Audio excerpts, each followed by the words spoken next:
Yo, what's good, YouTube? I'm finna show y'all how to make trade lines and shit. Like, you can't just get them offline.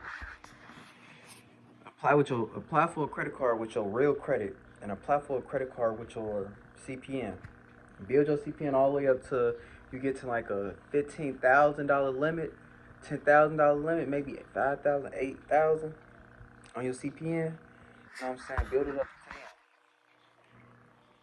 But you're gonna buy for your CPN, you're gonna buy like 3 trade lines, three AUs, and 5 primaries. On God, about 5 primaries. And add people as an authorized user. That's it. Set up a bank account and add people as an authorized user. That's all. That's how you make a fucking AU trade line.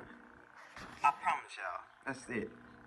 And you know they give you the limits and stuff, so you gotta call the bank and see what's the limit for the authorized user and shit. I'm sort of like, yeah, I ain't gonna. So that's the limit. For your personal, you don't want them to fuck up the CP. Well, you don't want them to fuck up your shit with their CP trying to do some fraud shit with it. So you're gonna ask them if it's for a personal or a CP. If it's a personal, then you in the car, they don't wanna fuck up their shit up, you know? But yeah.